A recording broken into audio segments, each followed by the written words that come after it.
Salam kebahagiaan bagi saudari-saudaraku, pencinta mutiara iman. Dalam Injil, Tuhan memberi kita suatu tantangan yang sulit. Dia berkata bahwa jika kita ingin menjadi muridnya, kita harus menyangkal diri kita sendiri, memikul salib kita, dan mengikuti dia.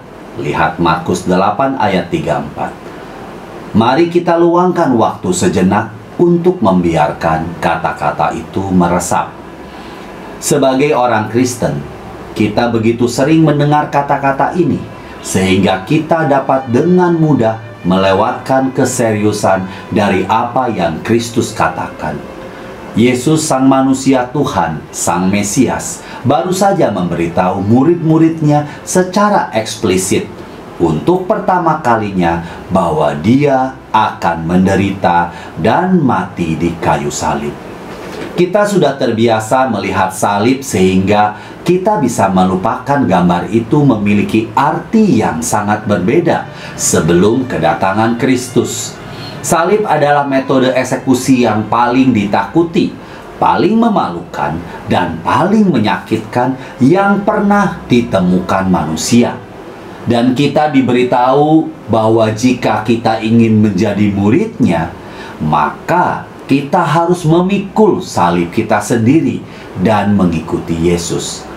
Sampai saat ini, murid-murid Yesus telah menyaksikan satu demi satu peristiwa yang mulia dalam pelayanan dan kehidupan Kristus. Mereka menyaksikan baptisannya di Sungai Yordan, di mana Allah Bapa menyatakan dari surga bahwa Yesus adalah putra terkasihnya. Lalu mereka menyaksikan Kristus mengusir setan, menyembuhkan orang sakit, membersihkan penderita kusta, menyembuhkan lumpuh, mengacaukan ahli Taurat dan orang Farisi, memulihkan tangan yang lemah atau lumpuh, menenangkan badai yang mengamuk di laut, membangkitkan orang mati, dan secara ajaib memperbanyak roti dan ikan untuk memberi makan ribuan orang. Para murid tentu saja telah melihat sendiri kuasa Allah yang luar biasa di dalam diri Kristus. Harapan mereka berada pada titik tertinggi sepanjang sejarah. Kemenangan yang akan datang atas musuh-musuh mereka, yaitu orang Romawi dan para pemimpin Israel yang korup, dianggap sudah dekat. Yesus melalui pengakuan Petrus telah menegaskan bahwa dia memang Kristus, Mesias yang ditunggu bangsa Israel. Jadi untuk para murid, itu sudah ditetapkan. Satu-satunya pertanyaan adalah, apakah rencana serangan Yesus? Kapan Yesus sang Mesias akan menggulingkan musuh-musuh Israel? Tetapi Kristus tidak memberi para murid rencana serangan yang mereka harapkan. Dia berkata bahwa dia akan pergi ke Yerusalem bukan untuk membunuh dan menggulingkan musuh Israel, melainkan dia akan mati di tangan mereka di kayu salib. Bagi para murid, tampaknya semuanya hilang. Tuan mereka, Mesias yang dijanjikan, dengan rela berbaris menuju kematiannya. Mengapa? Dapatkah Tuhan memimpin umatnya untuk menggulingkan orang Romawi seperti yang telah mereka lakukan terhadap orang Mesir, orang Kanaan, orang Yunani, dan musuh-musuh kuno Israel lainnya? Tentu saja. Tetapi Roma bukanlah musuh sejati umat Tuhan. Para murid berharap bahwa Yesus akan dimahkotai sebagai Raja Israel duniawi yang baru seperti Raja Daud. Mereka berharap dia akan mengalahkan musuh duniawi Israel seperti Daud. Tetapi Kristus tidak datang untuk menjadi Raja Israel duniawi. Dia menjadi Raja surgawi dari segalanya. Kristus tidak datang untuk menaklukkan orang Romawi dan para pemimpin Israel yang korup. Dia datang untuk menaklukkan musuh dosa dan maut yang bahkan lebih besar. Penyelamat macam apa yang kita cari? Apakah kita sedang mencari penguasa duniawi untuk menaklukkan musuh duniawi kita? Tidak ada kekurangan orang yang mengklaim bahwa mereka memiliki jawaban atas semua masalah duniawi kita. Mereka mengatakan, jika kita memilih orang yang tepat, semuanya akan baik-baik saja. Jika kita hanya mendengarkan nasihat perbaikan hidup yang benar, maka hidup kita akan berubah menjadi lebih baik. Jika kita tetap positif, memikirkan pikiran bahagia, semuanya akan berjalan baik bagi kita. Yang benar adalah tidak ada politisi, tidak ada selebriti, tidak ada nasihat untuk membantu diri sendiri atau pola pikir pribadi yang dapat menyelamatkan kita. Hanya ada satu cara, satu kebenaran, dan satu kehidupan. Hanya ada satu juru selamat, Tuhan kita, Yesus Kristus. Tidak seperti penguasa duniawi kita, Yesus tidak memberi kita janji kosong atau harapan palsu. Dia tidak berpura-pura bahwa mengikutinya akan mengakhiri masalah duniawi kita. Mengikuti Yesus tidak akan mengakhiri penganiayaan, kemiskinan, penderitaan, atau kematian. Tetapi seperti yang dikatakan Tuhan kita dalam Injil, ketika kita mengikutinya, ketika kita memberikan hidup kita kepadanya, hidup dan mati sebagai muridnya, kita akan menerima kehidupan yang lebih baik daripada yang kita miliki sekarang. Kita akan menerima kehidupan kekal. Yesus adalah kebangkitan dan hidup. Melalui kematiannya, Dia telah menaklukkan kematian.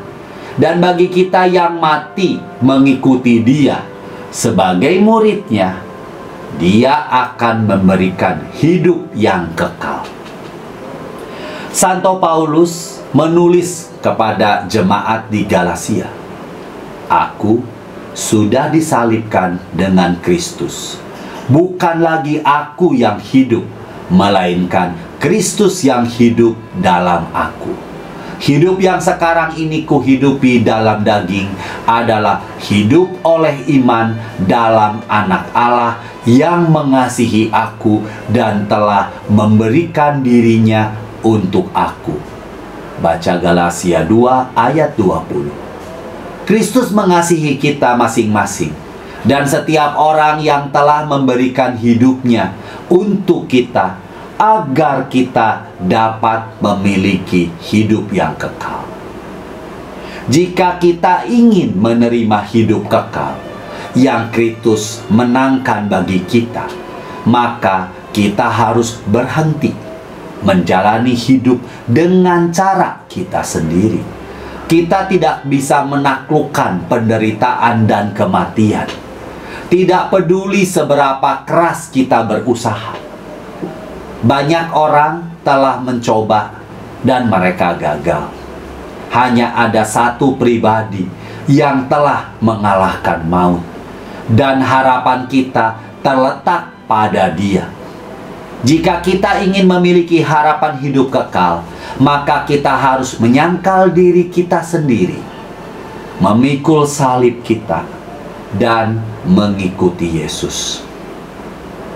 Tidak lama setelah memberitahu murid-muridnya bahwa mereka harus memikul salib mereka dan mengikutinya, Yesus berkata bahwa beberapa dari mereka yang berdiri di sana akan menyaksikan kedatangan kerajaan Allah sebelum mereka mati. Lihat Markus 9 ayat 1. Apakah maksudnya itu? Di manakah kerajaan yang dijanjikan kepada kita ini? Dan di mana raja kita? Injil Markus diakhiri dengan jawaban atas pertanyaan ini. Dikatakan bahwa Yesus yang bangkit diangkat ke surga dan mengambil tempat di sebelah kanan Allah Bapa. Tetapi para murid pergi dan berkhotbah di mana-mana, sementara Tuhan bekerja dengan mereka dan meneguhkan firman melalui tanda-tanda yang menyertainya.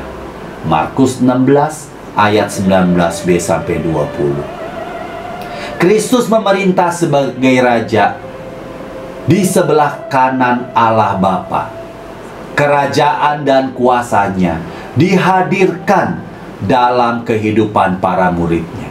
Kerajaan itu terwujud dalam kehidupan luar biasa para rasul yang memberitakan kabar baik dalam perkataan dan perbuatan, dan dengan kuasa Kristus mereka juga menyembuhkan orang sakit, menyembuhkan kusta, dan bahkan membangkitkan orang mati. Sekarang kita, seperti murid-murid pertama, telah disalibkan dengan Kristus melalui sakramen pembaptisan. Melalui peneguhan, kita telah menerima kuasa Tuhan yang luar biasa.